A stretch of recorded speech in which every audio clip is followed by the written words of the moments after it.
Hello, and welcome to the methodology of the creating of To Hold You Again. My methods were a bit insane and chaotic. I'll give it that. When creating a game, you usually have the themes, the gameplay style, in the works inside your head, and then you put those thoughts to code and see what works, what doesn't work, and what is accepted. My original idea was a repeating corridor with some rooms that time stack against an enemy always chasing you. I thought it was something fresh and interesting with multiple mini events that could distract the player and cause them to waste their time, letting their pursuer get all that much closer. Cool, I have this idea, but what about the themes, the tomes?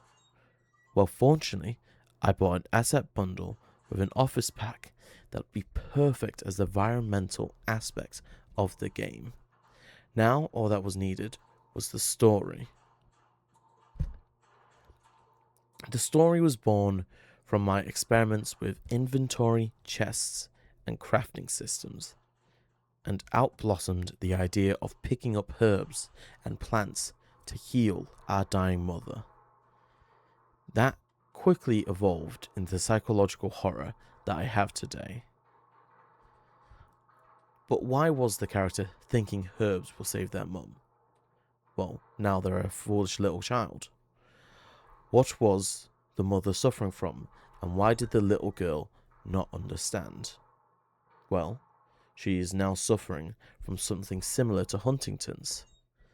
For this, I researched what Huntington's and similar diseases do to individuals as well as their family, and also looked into absentee parents, which inspired the main enemy of the game, the father. The father is an invisible enemy that leaves bloody boot prints in his wakes as he goes door to door to get to his office as the player runs from him. As the story behind the game evolved, I did my pitch for the game and the feedback practically broke my game, as it should have. It was very much needed feedback. At a certain point, the player loses all the tension from the chasing enemy and the game will quickly go stale. I, still wanting the time stack system, decided that the opening rooms will be the time stacking rooms for a final big puzzle for the player to solve. More time equals more chance the player can solve it without the enemy catching them. From there, the environments were very easy to come up with, and with decorating the rooms came the ideas of the puzzles. It's almost impossible for me to come up with the puzzles without first decorating the map.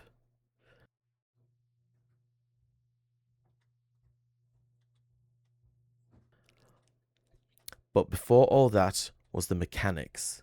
The actions the player can do doesn't make it a walking sim, and that was really painful for me, as I am not a programmer, and Unreal Engine doesn't exactly have complex tutorials out there like Unity. So, I looked through 7 tutorials and created somewhat simple puzzles, such as a rotation puzzle. Once the mechanics were done and working, it was time to make them more universal and modifiable in the main level to maximize the complexity of the world. That was a big mistake with many puzzles, especially the ones I had trouble creating normally, not working. And when I thought I was close, I would quickly find something else that now didn't work. It was a truly grueling process that regrettably ate much more into my time than I wanted, and with it less levels and environments to showcase in the final product.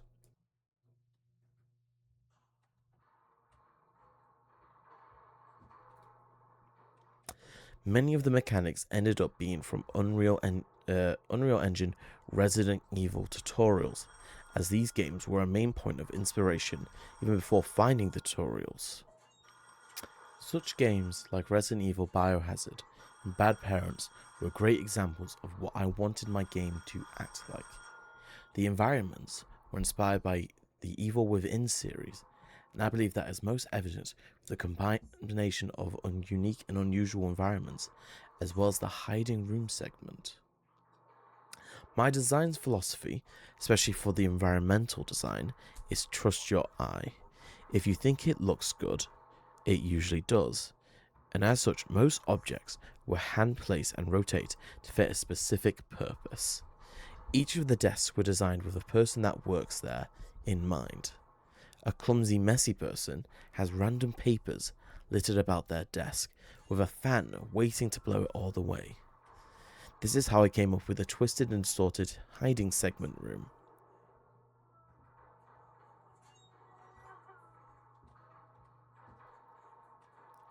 I once again regrettably waited till last minute to have people play test my game, and whilst the feedback so far has been phenomenal, it is stuff that should have been addressed very early on. A main factor of this is due to not having the enemies kill you on passing, as well as no end for the player to reach.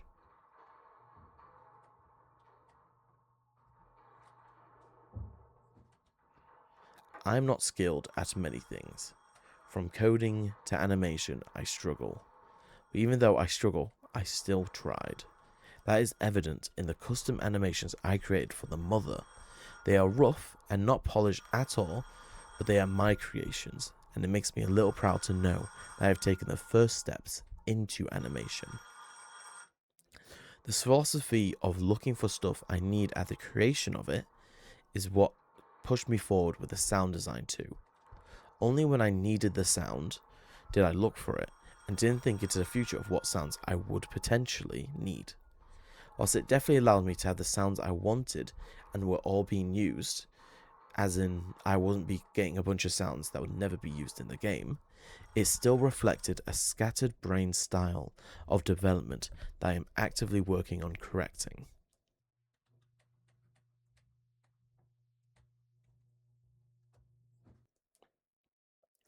The dev diary has been worked on side by side with the creation of the game, with only several entries spanning several days of neglection. With it will be found mostly me talking about what goes wrong, as dozens of things went wrong, from nav mesh not working to not being able to find a pushable object tutorial, and I tried many different versions of that. I was over ambitious with this project and things I wanted to make, from a scripted cutscene to full 3D model assets created by myself that neither came to fruition. This comes down to two main factors: not spending the time I should have used and getting hung up on fixing one small problem that consumes days of weeks of time.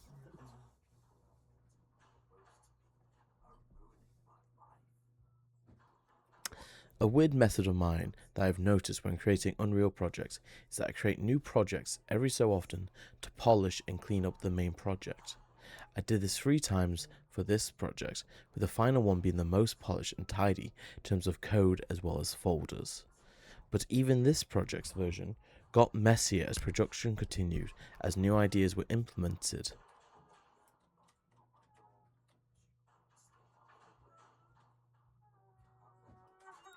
The main goal of my game was to make beautiful levels that showcase my skills as an environmental artist, and along the way fell heavily into creating mechanics and enemy AI to enhance the experience. Sound design was a big hurdle for me, as the engine seemed to fight against me at every turn, but I was adamant to have a beautiful sounding game for people to enjoy.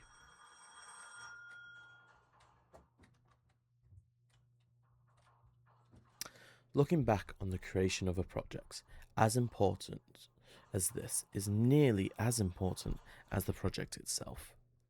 It allows one to reflect on the methods they used and mistakes along the way. My methods are very messy and not up to industry or freelancing standards due to my poor work schedule, as well as falling into the pitfalls of trying to fix one little thing and wasting many hours on it. I also should have made the game playable much earlier on instead of focusing on the environments as completely as I did to get more feedback than I would have had. I hope to continue working on To Hold You Again with a much better workflow and commitment to the project.